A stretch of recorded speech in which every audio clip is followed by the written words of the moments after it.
guoko-inĩ gwake ndũkahotwo, na wendo wathikĩrĩrie ndeto cia andũ.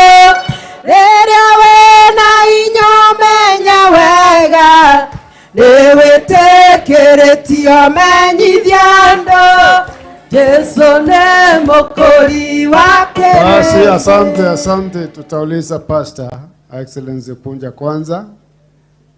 Tukae tafadhali ketini. Pastor Dorcas.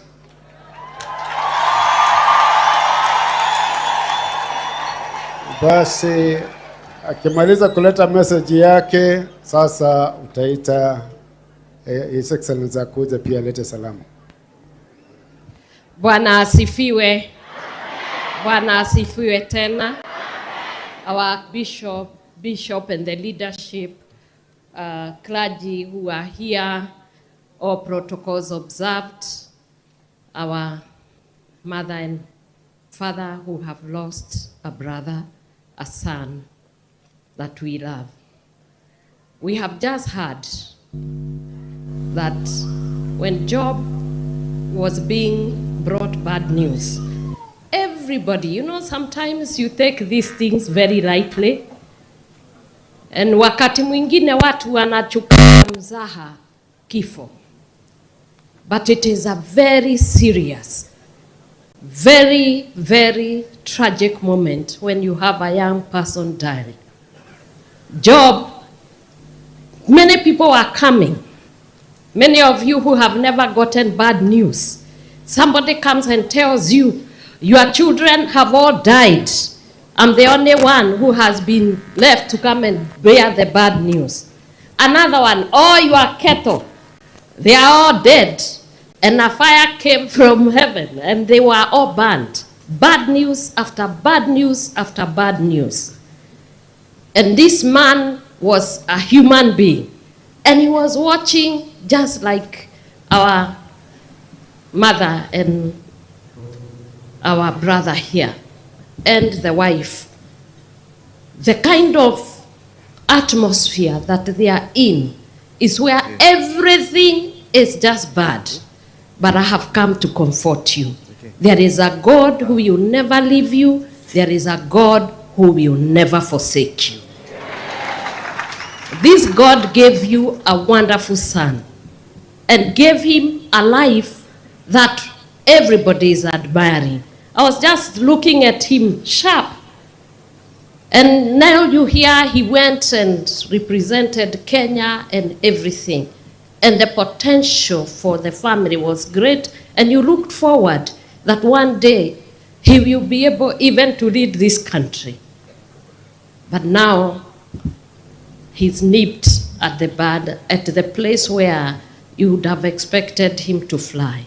Let me remind you, this God who gave you this son and allowed you to stay with him, he will heal you and he will wipe your tears.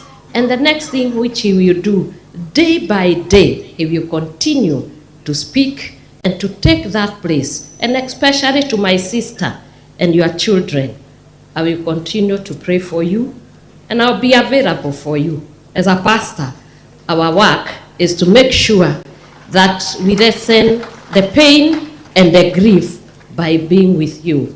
Mom is a pastor like I am, and so we know that we'll be standing with you. May God bless you. May God honor you. May where he has left now, God will step in. He says he's the husband to the widow, and this God does not lie.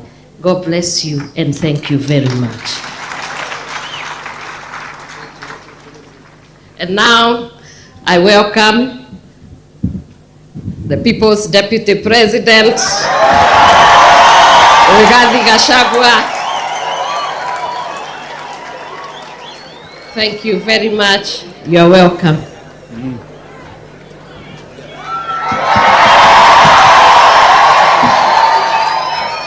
Thank you very much.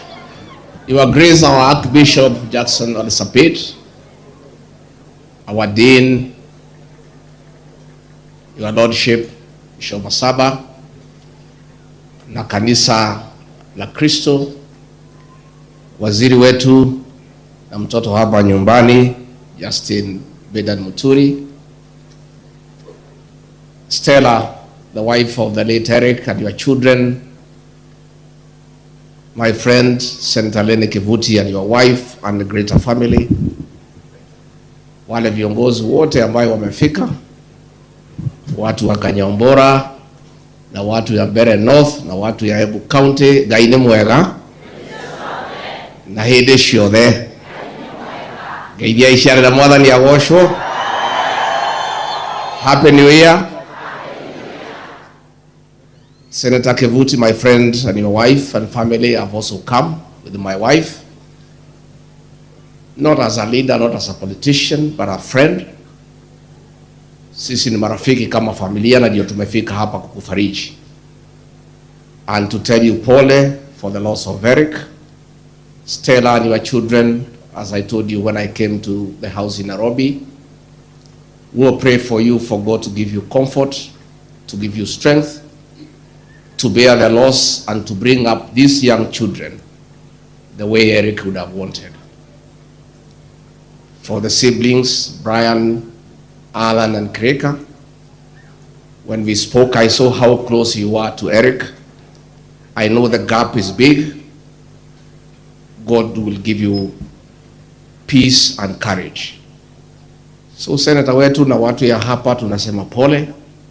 And that is why we came, to show togetherness in solidarity with our brother, because that is who we are as a people. Idwe andu aguku Agikuyu na Embu na Meru twe mutugo umwe wa bata muno. Muci uria wina maithori ithuothe tugokana ngacigo kugiria andu aria meku maithori.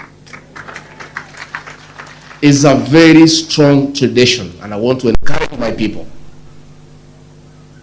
Wale walikuja kwa hii ngoma na maombi, asanteni. Wale walilete msumari, asanteni. Wale walilete kuni, asanteni. That is our way. That when one of us is in tears, zote tunakuja kwa hiyo boma, tunakuja kuwapunguza machozi. And that is why we say we are happy as a people. Mzee Kiraito, don't worry about Mount Kenya East and West. Ile shida ilifanya mimi nakosana na William Ruto ni kujaribu kugawanya Mount Kenya into 2. Na nikamwambia haiwezekani. Kwa sababu tukikubali kugawanywa tumeisha. Our strength is our unity. And because of what they did, the mountain is more divided, is more united.